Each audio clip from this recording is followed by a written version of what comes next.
क्योंकि मेरा भी एक्सपीरियंस रहा है अबू धाबी और फिलीपींस का भी रिसेंटली। तो उसमें जाकर के दूसरे लोग जाके उनका बिस्तर सजा रहे हैं और तय कर रहे हैं कि हाँ अब आप दूल्हा दुल्हन अंदर जाएंगे। उसमें 5-7 कान लगाए खड़े रहते हैं, सीसीटीवी नहीं लगा देते, बड़ी बात है। बहुए घर में आ जाए, 2-3 साल बच्चा ना हो तो सासें उनको कोचना शुरू कर देती हैं। कुछ पर्सनल है, कुछ भी पर्सनल है हमारी जिंदगी में, किसी की नौकरी लगी है, उससे खुलेआम आके पूछ रहे हैं, तो ऊपर की कितनी हो जाती है। मैं तो जेल ना भिजवा दो इस सवाल पे। सवाल समझ रहे हो?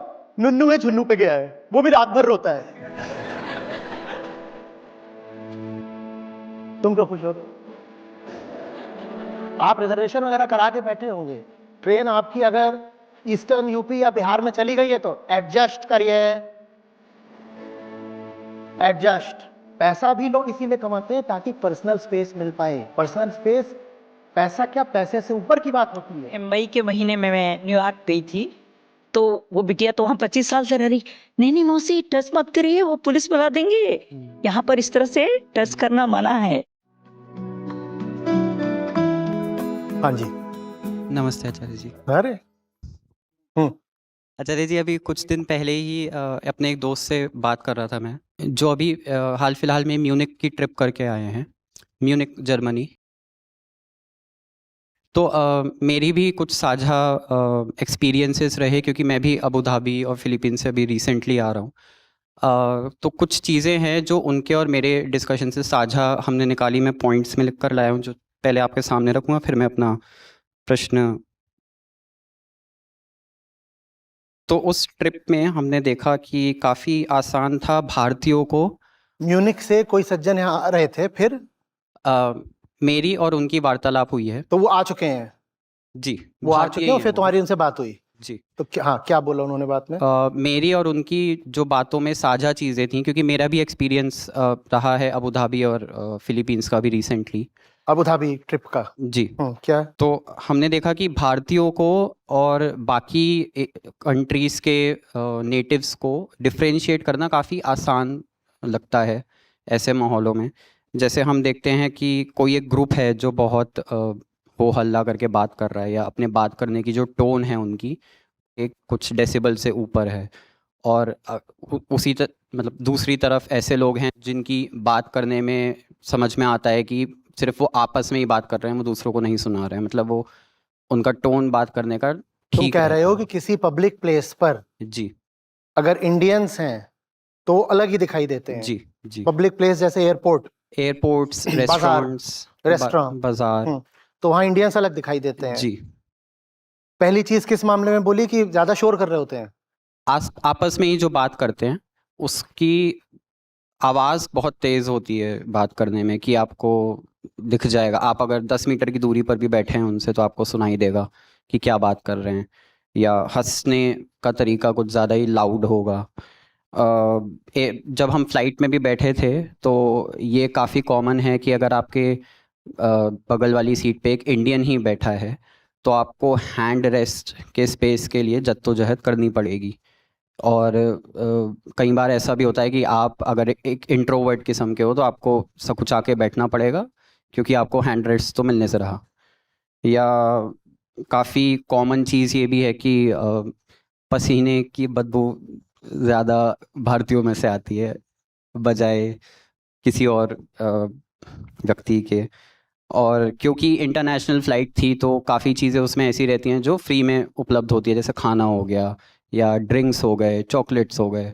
तो उनको मांगने की फ्रीक्वेंसी भी इंडियंस की ज़्यादा रहती है कि मतलब फ्री का खाना है तो और दे दो, या चॉकलेट्स हैं तो और दे दो। उसी तरह से अगर मान लीजिए एक व्यवस्था सेटअप है ऑलरेडी कि अगर लगेज के लिए आपको चेक इन करना है तो आपको एक लाइन बनानी है, पर उसको तोड़ने में सबसे आगे भारतीय अक्सर देखे गए रहते हैं। जो पहली, एक एक करके जाना, बहुत सारी बातें हो रही हैं। जो पहली 2-3 बातें थी, तुमने पहली बोली कि कहीं बैठ जाएंगे तो, और पब्लिक प्लेस में बैठ जी जाएंगे तो आवाजें बहुत करेंगे। जी। दूसरी क्या बोली थी कि फ्लाइट में बगल में बैठा है तो इधर उधर जगह घेर लेगा, अगर हाथ रखने का जो स्थान है, पसीने की बदबू मारते हैं, और क्यू तोड़ने में भी क्यों आगे तोड़ने रहते में, हैं। वो उसको अलग से लेंगे। देखो, मनुष्य एक धार्मिक प्राणी हैं, लेकिन चूंकि हमारा धर्म हमारे भीतर से नहीं आता, समाज से आता है, तो हम कह देते हैं कि मनुष्य एक सामाजिक प्राणी है। वास्तव में मनुष्य एक धार्मिक प्राणी है। मनुष्य अकेला जीव है जिसे जीने के लिए धर्म चाहिए। धर्म माने सही गलत का भेद करना। पशुओं को सही गलत का कोई भेद नहीं करना पड़ता। पशुओं के लिए सब कुछ प्रकृति माँ ने पहले ही निर्धारित कर रखा है। शेर को ये तय नहीं करना पड़ेगा कि मांस खाना सही है या गलत है। शेर को कभी ऐसा द्वंद्व उठेगा ही नहीं कि मांस खा के कुछ गलत तो नहीं कर रहा। मनुष्य अकेला प्राणी है जिसे विचार करना पड़ेगा कि शाक खाऊं कि मांस खाऊं। समझ में आ रही बात? मनुष्य एक धार्मिक प्राणी है। हमें हमारी चेतना के माध्यम से ये जिम्मेदारी मिली है कि हम तय करें कि हमें क्या करना है कि नहीं करना। इसी का नाम धर्म है। चेतना को सही दिशा ले जाना, ऊपर की तरफ ले जाना, यही धर्म है। तो हम धार्मिक प्राणी हैं। तो मनुष्य के बर्ताव में आप जो कुछ भी देखो उसका रिश्ता उसके धर्म से ही होगा। वास्तविक धर्म को तो भारत में बहुत कम लोग जानते मानते हैं। लोक धर्म चलता है, और लोक धर्म का मतलब होता है कि संस्कृति में जो चल रहा है, कल्चर में, आदत में, बोल बातचीत में, व्यवहार में, परंपरा में जो चल रहा है उसको ही धर्म मान लो। ज्यादातर लोगों से पूछो कि धर्म का क्या मतलब है, तो कुछ परंपरा की बात बता देंगे, वही धर्म है। उनके धर्म में निजता जैसी, आत्मा जैसी, स्वयं खोजने और जानने जैसी कोई बात नहीं होगी, है ना। तो हमारा जो पूरा धर्म फिर कहां से आता है? बाहर से आ गया। इसने ये बता दिया ऐसा धर्म है, इसने बता दिया, हम उसी पे चलने लगते हैं। तो इसलिए फिर हम जब कह देते हैं कि man is a social animal, तो बात गलत नहीं है। But man is a social animal because man is essentially a religious animal. ठीक है। और रिलीजन का मतलब ये नहीं कि तुम्हें हिंदू मुस्लिम कुछ होना पड़ेगा। जो आपकी सेंस है, what to do what not to do, वही कोर रिलीजियोसिटी है, वही एसेंशियल रिलीजियोसिटी है। और वो रिलीजियोसिटी हमने कहा किसी जानवर को चाहिए नहीं, उसके लिए सब कुछ प्री प्रोग्राम्ड है। ठीक है। अब अगर आपका सब कुछ विशेषकर भारत में बाहर से ही आ रहा है, तो आपके मन में निजता के लिए, इंडिविजुअलिटी के लिए कोई सम्मान होगा क्या? होगा क्या? क्या खाना चाहिए ये आपने कहां से सीखा?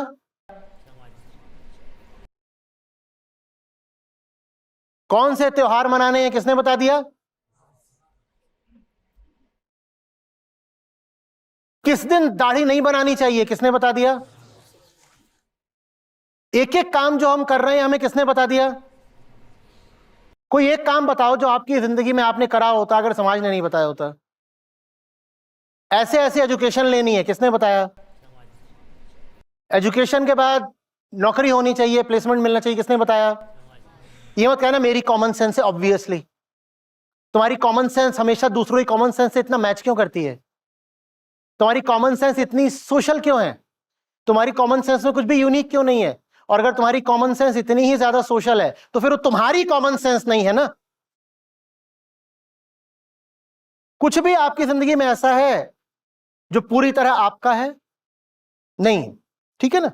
इस उम्र के बाद ऐसे काम नहीं करते। ये क्या कर रही हैं? 50 की उम्र में बैडमिंटन खेलना शुरू करेंगी।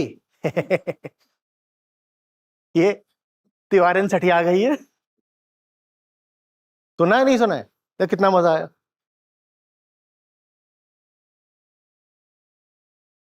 ये तुम क्या ये मर्दों जैसे कपड़े पहन रही हो? तुम्हें किसने बताया कि महिलाओं को कौन से कपड़े पहनने चाहिए? तुम कहते हो नहीं मेरी चॉइस है। तुम्हारी चॉइस है। तुम्हें किसी ने बताया नहीं होता तो तुम यही चुनते क्या? तुम्हें किसी ने बताया नहीं होता तुम कुछ भी चुनते? छोटी बच्ची होती है खुद चुनती है कि लंबे बाल रखने हैं या सबके लंबे बाल है। ये आपकी चॉइस है। कोई आप एक लड़का पैदा हो, छोटा बच्ची पैदा हो, उनको साथ छोड़ दीजिए। मुझे तो नहीं लगता कि लड़का कहेगा कि मेरे छोटे होने चाहिए, लड़की मेरे लंबे होने चाहिए। मुझे तो नहीं लगता। कुछ भी हमारा अपना होता है क्या? हम पूरे तरीके से समाज के गुलाम होते हैं। भारत में बात कर रहा हूं, कुछ अपवाद होते होंगे तो होंगे। मैं बहुमत की, बहुसंख्यक की बात कर रहा हूं। जब हमारा कुछ भी अपना नहीं है तो अपनेपन के लिए, निजता के लिए, इंडिविजुअलिटी के लिए हमारे पास कोई इज्जत होगी?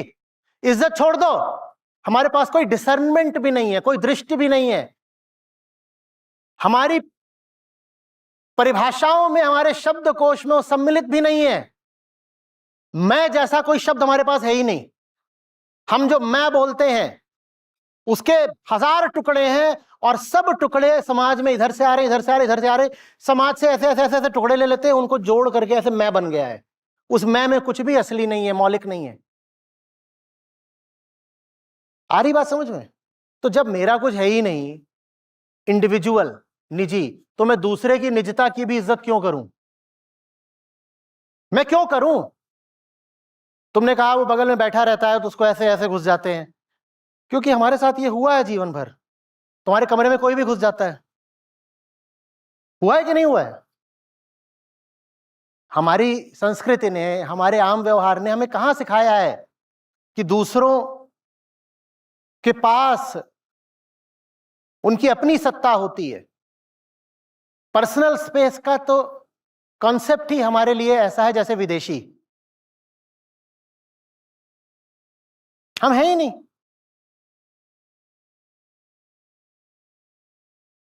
तुम्हारी शादी किसने तय करी? तो मतलब पर्सनल स्पेस में भी जो और पर्सनल हो सकता है, अंदर तक पर्सनल हो सकता है, गर्भ तक जो पर्सनल हो सकता है, और क्या शरीर में इससे ज्यादा क्या आंतरिक होगा, वो तक तो समाज ने भरा है। छी। तो पर्सनल कुछ है कहां? बगल वाले को कुहनी मार दो, उसकी जगह पे घुस जाओ, उसे कमरे में शोर मचा दो, उसे कमरे में गंदगी करके चले आओ। कितनी अश्लील बात है। अभी भी बहुत घरों में ऐसा होता है। शादी कर देंगे, उसके बाद वो बड़ा बड़ा भद्दा कॉन्सेप्ट है सुहागरात, जहां दुनिया, समाज, परिवार ये मिलकर तय करते हैं कि 2 व्यक्ति अब संभोग करेंगे। ये क्या हो रहा है? ये एनिमल हस्बेंड्री चल रही है। ये क्या है? ये मेरे लिए लगभग आर्टिफिशियल इंसेमिनेशन जैसा है। तो उसमें जाकर के दूसरे लोग जाके उनका बिस्तर सजा रहे हैं और तय कर रहे हैं कि हाँ अब दूल्हा दुल्हन अंदर जाएंगे। उसमें 5-7 कान लगाए खड़े रहते हैं। सीसीटीवी नहीं लगा देते, बड़ी बात है।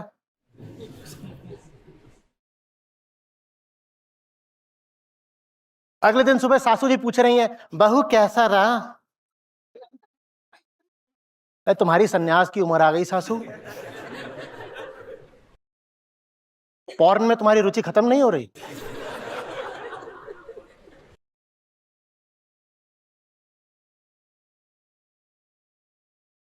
बहुएं घर में आ जाएं, 2-3 साल बच्चा ना हो तो सासें उनको कोचना शुरू कर देती हैं। कुछ पर्सनल है? कुछ भी पर्सनल है हमारी जिंदगी में? बहू दूध कब देगी? भारत को ही नहीं, घरों को भी व्हाइट रिवॉल्यूशन की जरूरत होती है। बहू को धोने के लिए घर लाई थी। और तुम हो कौन एक मनुष्य होने के नाते दूसरे मनुष्य से ऐसा अश्लील सवाल करने वाली, या ऐसा अश्लील प्रस्ताव भी रखने वाली, या इशारा करने वाली? ये बात तो इशारों में भी कही जाए तो भी अक्षम्य है। तुम होती कौन हो ये बोलने वाली, पूछने वाली, जानने वाली? तुम्हारा क्या हक है इन सब मामलों में घुसने का? ये हमारी लोक संस्कृति है। अब इस लोक संस्कृति में हम दूसरे की निजता को इज्जत कैसे दे दें, जब हमारी ही निजता को आज तक किसी ने इज्जत नहीं दी? मवेशियों के मेले लगते हैं बड़े बड़े, जहां मवेशी बिकते हैं हजारों लाखों। वहां जानते हो मवेशी कैसे खरीदे जाते हैं? वहां पे भैंस खड़ी होगी तो वो जो जानकार भैंस के खरीदार होते हैं वो जाते हैं और भैंस के एक एक अंग में उंगली करके देखते हैं। कहते हैं इतना पैसा दे रहे हैं तो माल मस्त होना चाहिए। और अभी भी हमारे यहां होता है, लड़की देखने आ रहे हैं घर में, तो जो देखने आ रहे होते हैं उस पक्ष में, उस पार्टी में 1-2 फूफी ताई जरूर होती हैं। और फूफी ताई का काम होता है कि लड़की को पीछे वाले किसी कमरे में ले जाना। और अभी भी ऐसा होता है वो कि वो उसके कपड़े वपड़े थोड़ा हटवा करके उसके उंगली उंगली दबा दुबू के पूरा देखती हैं कि फर्टाइल बढ़िया से होगी कि नहीं, बढ़िया दुधारू निकलेगी कि नहीं निकलेगी भैंस की तरह। अब तुम चाहते हो कि ऐसी परवरिश और ऐसे माहौल के बाद हम इंडिविजुअलिटी और पर्सनल स्पेस की इज्जत कर पाएंगे कभी? हमारी करी किसी ने, जब हमारी नहीं करी तो हम दूसरों ही कैसे करें?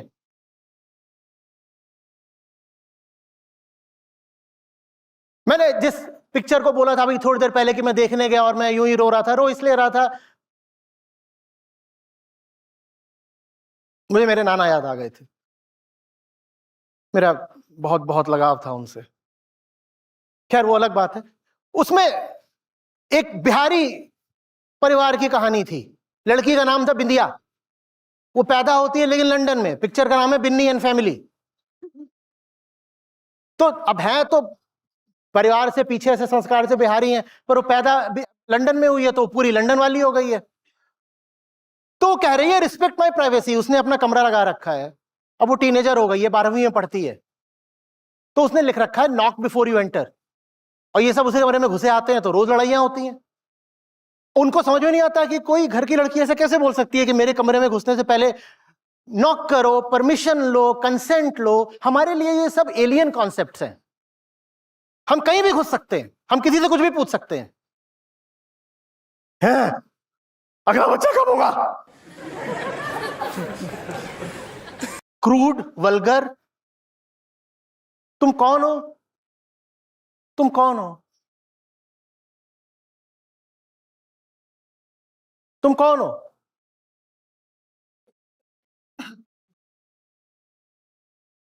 दुबे जी किलकारियां कब गूंजेंगी? तुम कौन हो?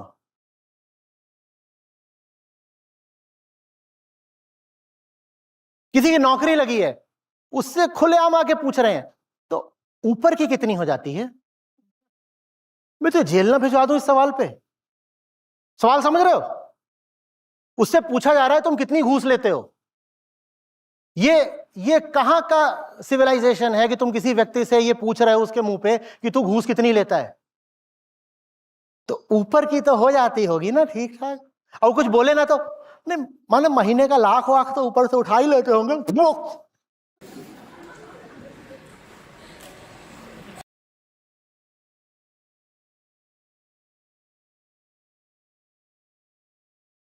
मैं लिफ्ट वगैरह का इस्तेमाल करने से बचता हूं। अगर छठी, 8वीं, 10वीं मंजिल है तो मैं कहता हूं मैं सीढ़ी से जाऊंगा। और मेरी इतनी दुर्दशा है,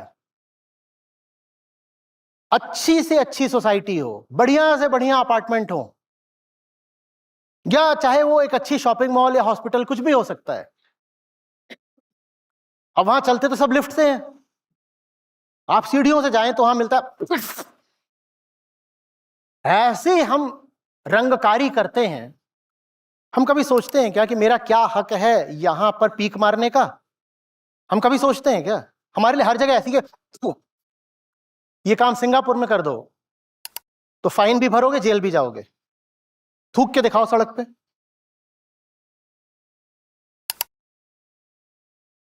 पूरे हक से मुंबई की सोसाइटीज जहां पर किसी फ्लैट का किराया हो महीने का 3 लाख 5 लाख रुपए, वहां आप सीढ़ियों को लो तो वहां बिल्कुल चित्रकला की प्रदर्शनी लगी हुई है। एकदम निशाना ले लेके पीक मारी जाती हो।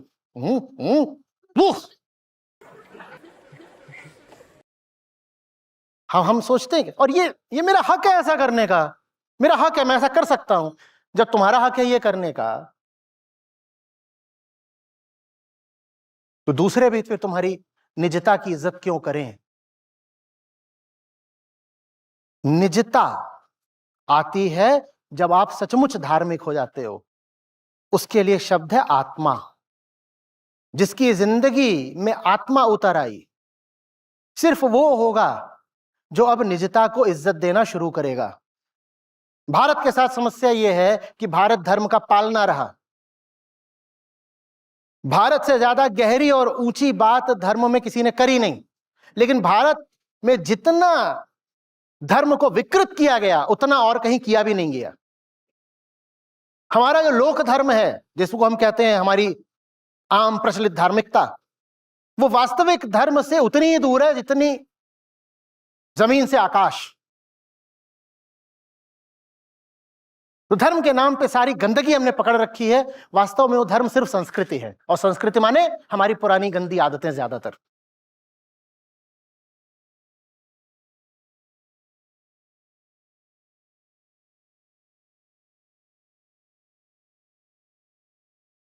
लोग टॉयलेट जाकर ठीक से फ्लश नहीं करते, पीछे वाला आकर के साफ करेगा।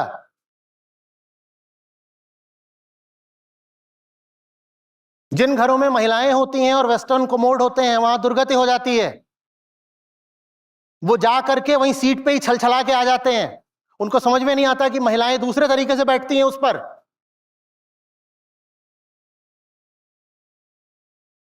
फिर भारत में महिलाओं के लिए विशेष प्रोडक्ट्स आते हैं कि आप जब जाएं बाहर तो ये लेके जाइए, उससे पहले वो सीट को साफ कर लीजिए, तब उस पर बैठिए, क्योंकि पुरुष लोग वहां खड़े होकर निशाना बांधते हैं। अरे कर लो निशानेबाजी, ओलंपिक में गोल्ड भी ले आओ तुम इसका, पर जाने से पहले सफाई भी तो कर दो उसकी। और न जाने कितनी महिलाओं को इसी बात से रोग लग जाते होंगे, क्योंकि उनकी व्यवस्था खुली हुई होती है, बैक्टीरियल इन्फेक्शन हो जाएगा उसी से।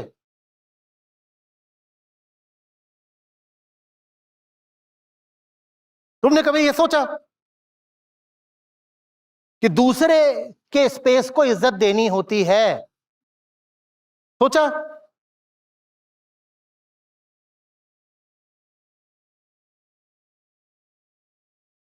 मैं हूं, पहले वो क्रिस्टलाइज तो हो ना भीतर। मैं हूं ही नहीं, मैं क्या हूं? मैं समाज से बस ऐसे इधर से धूल आई, इधर धूल आई, वो जमा हो गई, उसको मैंने मैं बोलना शुरू कर दिया। I really don't exist in the first place. तो फिर मैं किसी तरह की इंडिविजुअलिटी का दावा कैसे करूं? नहीं करते। हमें लगता है हम इंडिविजुअल नहीं है तो विदेशी भी नहीं है। विदेशी पगला जाते हैं, कैसे लोग हैं, कुछ भी कर रहे हैं, कहीं भी कर रहे हैं।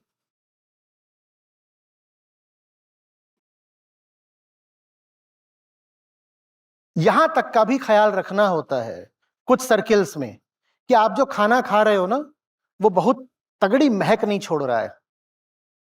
एक चीज जो भारतीयों के साथ जुड़ी हुई विदेशों में वो ये भी है कि वर्क प्लेस पे घर से खाना बना के लाते हैं, क्योंकि इन्हें पैसे बचाने होते हैं। तो घर से इतने बड़े बड़े डब्बे लेके आएंगे, और डब्बा जैसे ही खोलेंगे तो पूरा ऑफिस महक जाता है भयानक, क्योंकि इतने मसाले डाल के लाते हैं। तो करी पीपल इस नाम से चलता है कि अगर एक इंडियन अपना डब्बा खोल रहा है तो पूरी जगह गंध हवा देगा। हमारे लिए खुशबू है, पर वो खुशबू तुम्हारे लिए है। तुम दूसरों के नथुनों में वो खुशबू क्यों डाल रहे हो? और मैं उदाहरण देता हूं जो मुझे व्यक्तिगत तौर पे बड़ा। सिनेमा हॉल में घुस जाएंगे बच्चा लेके, और अब तो बाकायदा घोषणा होने लग गई है कि भैया बच्चा बच्चा है और शोर मचा रहा है तो उसको लेके बाहर निकलो। आधे आधे घंटे वो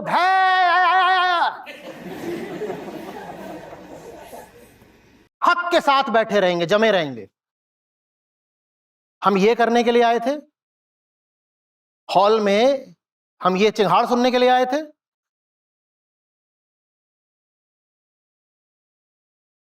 और दर्शाएंगे ऐसे से कितनी क्यूट बात हो, यू नो। नुन्नू है झुन्नू पे गया है, वो भी रात भर रोता है। तुम क्यों खुश हो रहे हो? मैंने कुछ बोला? सब अपने अपने मन की बात अपने हिसाब से समझ जाते हैं। अनुभव करा है? अरे भैया फ्लाइट में बच्चा रो रहा है, मैं समझ सकता हूं, उसे नीचे नहीं फेंक सकते, ठीक है, ग्रांटेड। पर हॉल में तो उसे लेके बाहर निकल जाओ ना। ये बदतमीजी से बड़ी बदतमीजी है कि तुम्हारा बच्चा हॉल में रो रहा है और तुम बैठे हो उसे लेके। आप मत करिएगा कृपया, गीता की बदनामी होगी।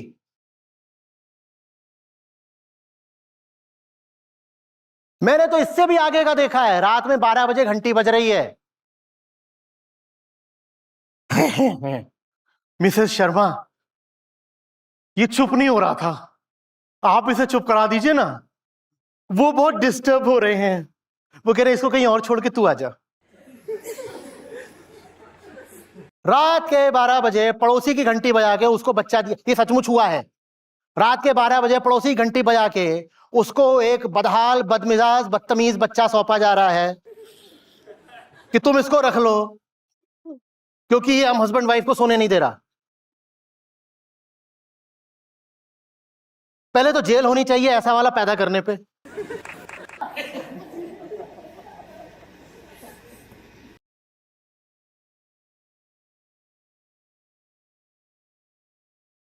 ये सब होता है या मैं बस अतिशयोक्ति उड़ा रहा हूं? और ये अभी मैं तो फ्लाइट के स्तर पे बात कर रहा हूं, मैं राज्य परिवहन पर आ जाऊं तो वहां तो बाकायदा वहीं पर लॉन्ग डिस्टेंस बस होगी, अंदर वो गू पड़ा होगा बच्चे का है। माताएं खुलेआम ट्रेन की पटरियों पे हगा रही होती हैं, और ऐसे भी नहीं कि वो नहीं हगना चाहता।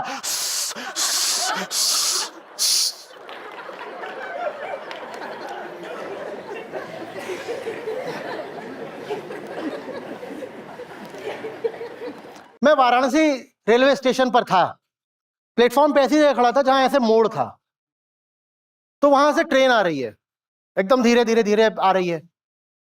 मुझे इंजन ही नहीं दिखाई दिया, बताओ क्यों? क्योंकि इंजन को एस्कॉर्ट करते हुए मक्खियों का पूरा एक जुलूस था। इतनी सारी और इतनी घनी तादाद में मक्खियां कि इंजन ही नहीं दिखाई दे रहा, तो धीरे धीरे आ रहा है। फिर पता चला इंजन है, इसकी इन मक्खियों के पीछे इंजन भी है। वो वहां मक्खियां क्यों हैं? क्योंकि माताएं पटरी पे उनको हगा रही हैं, और तुम चाहते हो हम किसी के पर्सनल स्पेस की कदर करेंगे?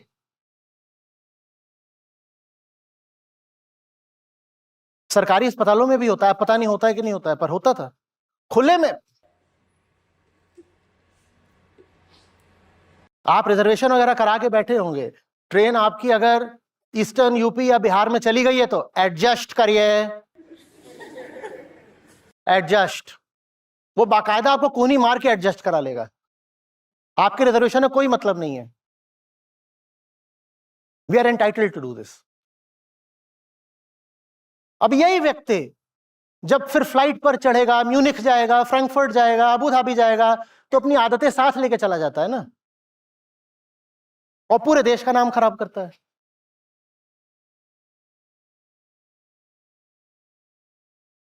सिविलाइजेशन की एक बड़ी पहचान होती है रिस्पेक्ट फॉर इंडिविजुअलिटी। कोई पूछे सिविलाइजेशन, सभ्यता की परिभाषा क्या है?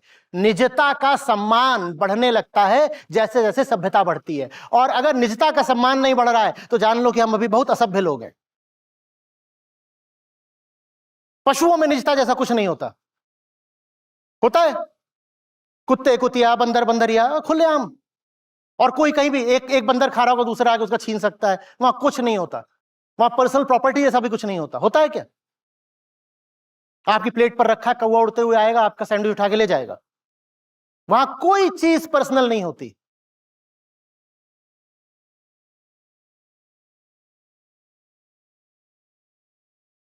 न दखल करिए, न दखल करने दीजिए। इसमें प्यार की बात नहीं होती, ये कोई अपनेपन की बात नहीं है, ये हिंसा है।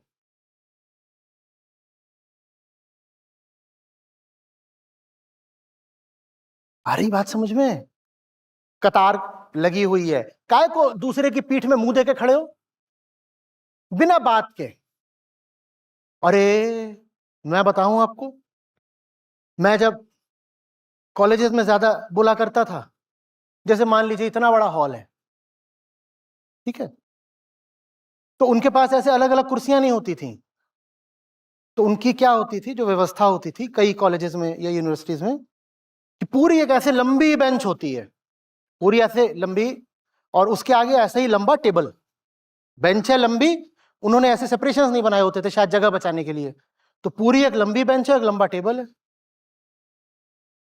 अब मैं क्या देखूं कि पूरा हॉल या पूरी क्लास खाली पड़ी हुई है, और कुछ चुनिंदा बेंचेस पे वो इतना चिपक चिपक के एक साथ बैठ गए हैं। और वो कोई एयर कंडीशन तो मामला है नहीं, और गर्मियों के दिन, और पसीने मार रहे हैं, और इतना चिपक के बैठे हैं, बाकी जगह खाली पड़ी है तब भी चिपक के बैठे हैं। और मुझे ऐसा होता था कि जैसे मैंने भूत देख लिया हो। तो कैसे कर सकते हो, क्यों कर रहे हो? और खासकर ये काम लड़कियां करती थी। जैसे आपने कभी देखा होगा कि गायें वगैरह एक साथ झुंड बना के एक दूसरे चिपक के बैठ जाती हैं। देखा है कभी? खरगोश भी ये काम करते हैं। अगर उनमें दोस्ती वोस्ती है तो ऐसे अब चिपक के बैठ गए। वो दूर दूर ऐसे बैठते ही नहीं, ऐसे चिपक के। मैं तो सब कुछ खाली पड़ा हुआ है, तुम इतना चिपक के क्यों बैठ गए हो? सब खाली पड़ा, चिपक के बैठ गए हैं। ये आकस्मिक नहीं है, ये संयोग नहीं है, ये संस्कार है। ये जीने नहीं देगा, ये कभी आपको आत्मस्थ होने नहीं देगा। जो ऐसा कर रहे हैं उनको गीता समझाना टेढ़ी खीर है। सबसे पहले तो मनुष्य की निजता ही उसकी गरिमा है, ये बात समझानी पड़ेगी। डिग्निटी कोई चीज होती है, इंडिविजुअलिटी कोई चीज होती है। मत छुओ मुझे, थोड़ा दूर रहो।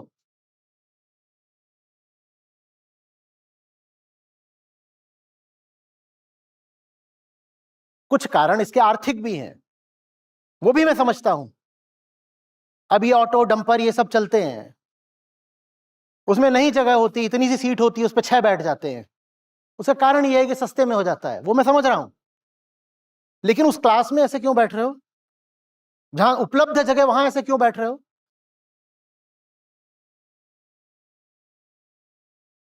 कतार में खड़े हो ना, तो ये नहीं कि बस कोविड पीरियड में सोशल डिस्टेंसिंग करनी है।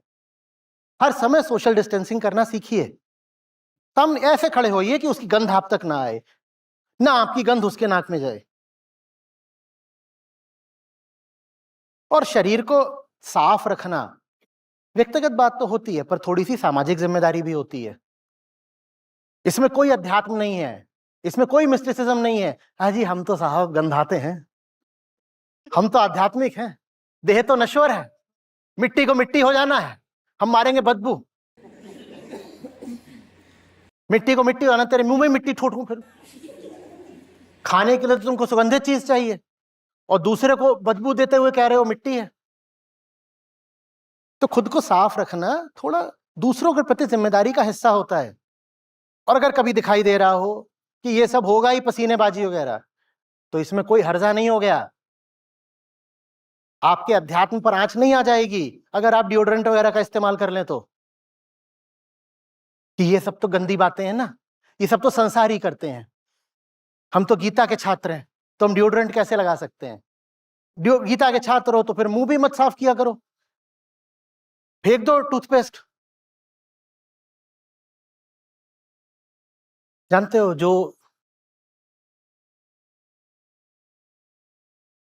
जो काम लोग पैसे से कराना चाहते हैं, वो काम समझदारी से हो जाता है कई बार, बिना पैसे के या कम पैसे के। जैसे ये अगर मान लीजिए एक सिनेमा हॉल होता तो ये साधारण सीटें होती, और आप अगर और ज्यादा पैसा देते तो वहां पीछे आपको कैसी सीटें मिलती? और ज्यादा पैसा देने पे चौड़ी, recliner. Money buys you space, money buys you space. आप ज्यादा किराया देते हो तो घर कैसा मिलता है? बड़ा, है ना? वो आवश्यक नहीं है कि मनी से ही मिले, वो समझदारी से भी मिल सकता है। पैसा भी लोग इसीलिए कमाते हैं ताकि पर्सनल स्पेस मिल पाए। पर्सनल स्पेस, पैसा क्या, पैसे से ऊपर की बात होती है। वो इतनी बड़ी चीज होती है कि लोग पैसा कमाए जाते हैं और पैसा खर्च करे जाते हैं ताकि पर्सनल स्पेस मिल पाए। पर्सनल स्पेस की कदर करना सीखिए, शारीरिक तौर पर भी और मानसिक तौर पर भी। न किसी के शरीर पर चढ़िए, न किसी के मन पर चढ़िए। किसी के मन पर कब्जा करने की कोशिश मत करिए, दूरियां निभाना सीखिए।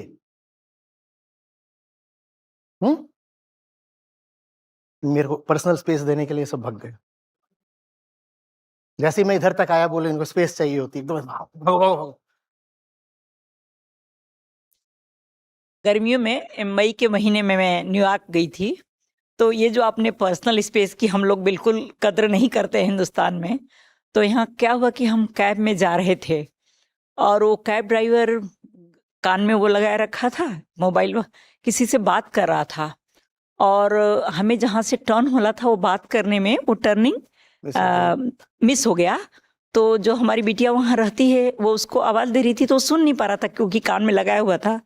तो मेरे साथ वाराणसी से मेरी बहन जी पहली बार गई थी, तो वो उसको टच करना चाहिए कि ऐसे हम हिंदुस्तान में ऐसे कर देते हैं ना कि नहीं कोई सुन रहा तो हाथ से टच कर देते हैं।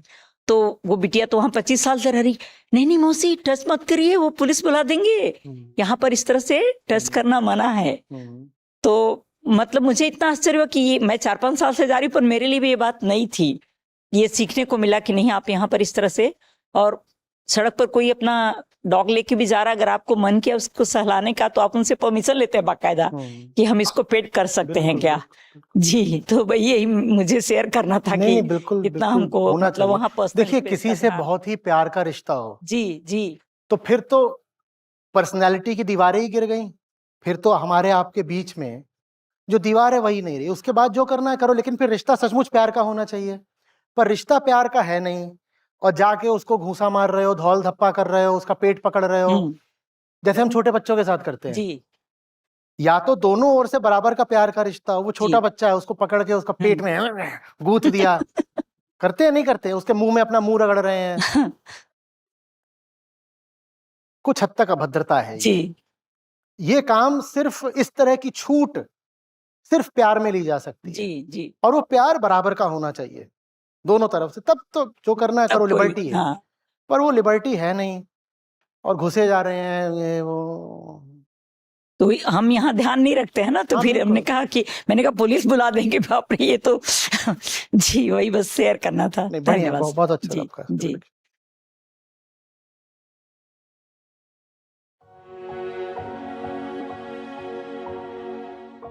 सबसे पहले तो मेरा सभी को नमस्कार। मेरा नाम मणिकांत शुक्ला है और मैं ग्वालियर जिले के मध्य प्रदेश के ग्वालियर जिले का रहने वाला हूँ। पिछले 1.5 साल से आचार्य जी से जुड़ा हुआ हूँ और मैं भारतीय नौसेना में कार्यरत हूँ। और आचार्य जी से जुड़ने से पहले जीवन में कई सारे ऐसे पड़ाव थे जिनसे मैं गुजर रहा था और काफ़ी दुखी था। तो उसके बाद मैंने कई तरह के जो यूट्यूब पे बाबाएँ थे उनको सर्च किया और उनको सुनना शुरू किया, लेकिन उनसे जो मुझे आंतरिक शांति मिलनी थी वो नहीं मिली। उसके बाद कहीं मुझे आचार्य जी का वीडियो दिखा और मैंने वहाँ से आचार्य जी को सुनना शुरू किया। तो उसके बाद जो मुझे एक सत्य की और जो एक फैक्ट जो मुझे दिखाई दिए उनकी आवाज़ में, उनकी बातों में, मैं उससे आकर्षित हो गया और फिर धीरे-धीरे से मैंने आचार्य जी के वीडियो सुनना शुरू किया और कुछ 2-3 महीने तक लगातार सुनता रहा। उसके बाद मैंने स्वतः ही संस्था से कांटेक्ट किया कि मैं आपका जो संस्था का कार्य है उसमें जुड़ना चाहता हूँ।